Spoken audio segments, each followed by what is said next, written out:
адам бар. Мәшһүр Жүсіп Көпеевті айтайын деп едім. Мына сол кісінің 20 томдық кітап. Соның ішінде күнделік көп кісі.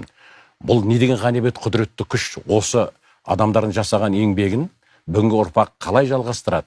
Мәшһүр Жүсіпке өзім қайран қалам. Мәшһүр Жүсіп мына Бұхарай шәріпті бітірген, Бұхарадағы. Соны өзінің өмір баянында қайта-қайта айтады. Мен Бұхарай шәріпті бітіргем деп. Өйткені ол кезде Бұхарай шәріпті бітіру үлкен кәдімгі қазіргі Кембридж университетін бітірдім деген сияқты. Үлкен бедел болған. 9,5 жыл оқыған. Сонда 6 жыл кәдімгі діни оқуды оқыған. Кәдімгі жоғары оқу ғой, жоғары білімі сияқты ғой.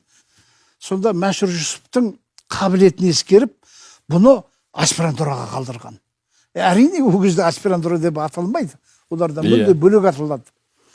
Сонда өзі сенімді, байыпты, қабілетті жігіттерді аспирантурада оқытқан. Сонда олар жаңағы көз бояуды оқытқан. Дастархан үстіндегі бауырсақтардың бәрін құрбақаға айландырып жүреді.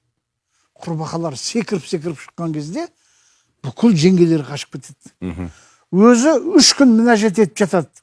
Құдай кешір, мен шайтанға еріп. Оны көрсетуге болмайды. Ол сиқырда.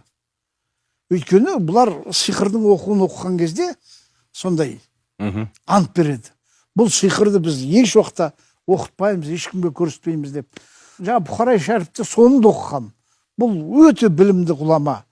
Соның 20 томы шықты. 20 томы шықты, 20 томында не жоқ дейсіз? Бәрі бар. Бәрі бар. Тарихымызда бар. Енді бұны бір институт емес, 2-3 институт жасай алмайды бұны. Не деген еңбек десеңізші.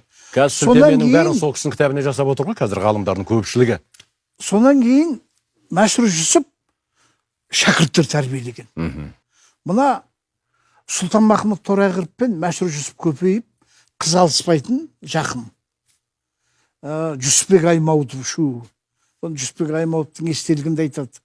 Сол Жүсіпбек Аймауытовтың шығуына, Сұлтанмахмұт Торайғыровтың шығуына осы Мәшһүр Жүсіп көп ықпал еткен. Солар тәрбиелеген. Біз айтамыз ғой, Шерхан Мұртазаның шекпенінен шықтық дейміз ғой.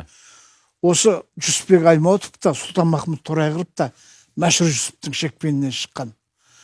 Соның барлығы не үшін? Ұлт үшін, ұлттың мүддесі үшін. Әйтпесе соған енді қараңыз. Мәшһүр Жүсіпке біреу айлық беріп жатыр ма? Айлық беріп жатқан жоқ. Және оның Жүсіпбек Аймауытов айтады. Өмір бойы осы ұлттың мүддесін түгендеумен өттіңіз. Ал ұлт сізге не істеді? Тек боқтап кетті.